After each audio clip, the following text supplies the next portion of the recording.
difficult days to kick on? It was definitely cold, but in terms of the wind, I didn't think it was anything crazy. I think Matt commented that might have been the windiest game we've had this season, which is probably true.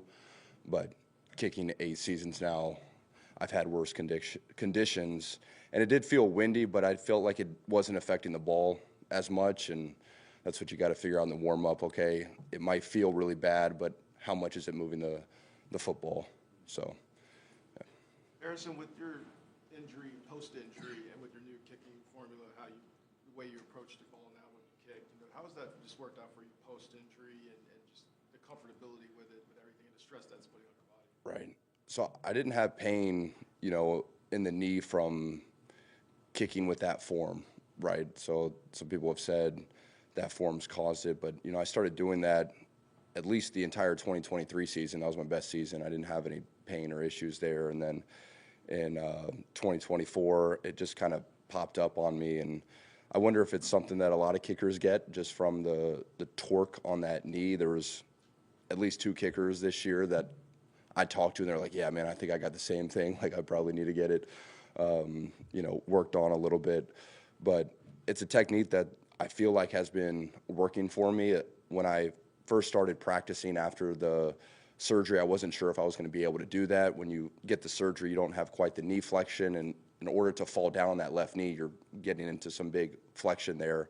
So it's funny, for the first, couple times of kicking just on my own, I was skipping and I wasn't falling on that knee. And I was like, wow, okay, I guess I'm going back to this kind of like pre-ankle injury form. But as soon as I got put into a team, period situation, pressure's on, I was immediately falling down. I think I'm just reverting back to what I've been doing the last year or two and how I've been able to make pressure kicks. So when I get in that pressure situation, I just go back to falling down. Coach said, you're not going to really change anything now, which makes sense. Right. Do you plan to, once you're through the games, to address maybe changing something in the offseason? Yeah, I think it'd be something good to do just as you get older, and why put added stress on your body. So that'll be a focal point. But when you have been kicking and doing something for so long and you want to change a technique, you really got to make sure it's good in the off season, so that when you get back into a pressure situation, right, you're not having to think about it and you're doing what you want to do. So I'll definitely work on it. But if I feel like next training camp, I'm not making kicks because I'm focused so much on the skipping through instead of falling down, I'll just keep doing what I'm doing to make the kick.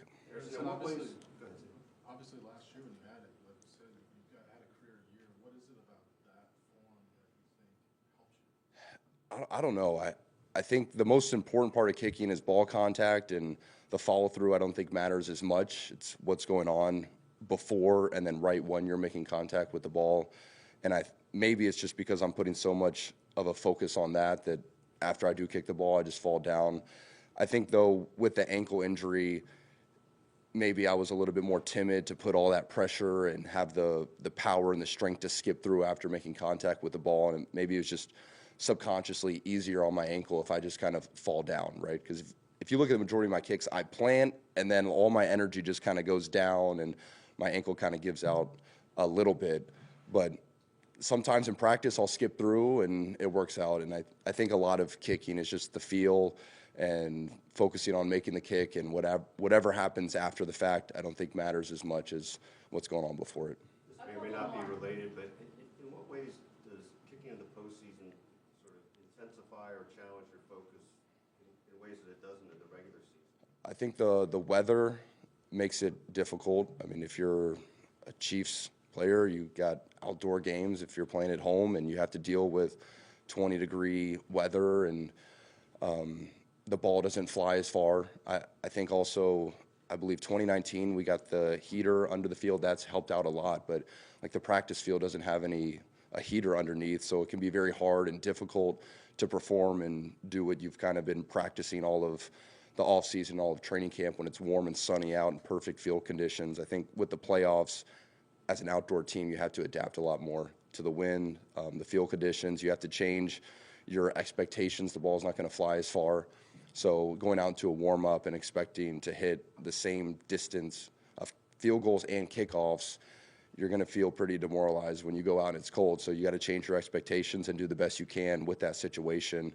But the more I just focus on what I can control and that ball contact, the better the results are. It doesn't help to be worried about the conditions, which are going to be there for both teams. Doesn't really require any change in mindset or anything like that, really, or it's... I think the change in mindset is understanding that the weather is going to affect the distance, so not getting too hard on yourself. And it's nice, we had a couple indoor practices, and you go in there and you bang the ball and you're hitting it really far and high, and that's kind of nice to know, okay, you can still hit powerful kicks, and then outdoors it's not going to fly as far, and you got to be confident. That's probably the biggest thing, just being confident no matter the conditions. Last one, Todd. Harrison, I know you guys, you've used an app or something, you check and wind, you're always doing Right. that stuff. This morning I was watching the weather, they said it's not going to be windy. Can you verify that with your app? I think I got to pay extra to see that far in advance on my app, but it's normally the day before I'll look. But you know, you can see generally how much wind there's going to be for a game, you know, on an app that you're not paying for, and then as you get closer, you can see exactly what it is. But it's helpful to know, you know, how Arrowhead is lined up, what direction the wind's going to come in, and at least in Arrowhead, I don't know if it's because the stadium's so symmetrical, the wind on the field is opposite of what it is outside the stadium. And a lot of times I'll, you know, look at that app, see the wind, and I'll tell Matt, you know, going towards the tunnel, it's going to be in the face left to right, away is at your back right to left, and it's normally spot on. You know, I think I like to be prepared as much as I can, but being prepared the night before for some windy conditions and knowing exactly what the wind's going to do doesn't make that big of a difference. I could just walk into the stadium and feel it, and maybe it's just a experiment I like to do. But I think the more you know, the more you can visualize it before the game and just, you know, prepare as best you can. But once you get out there, you got to trust it, no matter if it's gusting or doing some crazy stuff. Trust what you did in the warm-up, your plan for where you're aiming or how the lean the ball is going to be. And as a punter, obviously, there's a lot more you got to deal with. When are you going to do a pooch punt? How are you going to drop the ball because the ball's moving in the air? There's a lot more that punters and obviously Matt have to deal with. I think that's why people say punters are more athletic than kickers. We just kick a still ball. They got to kick a moving ball.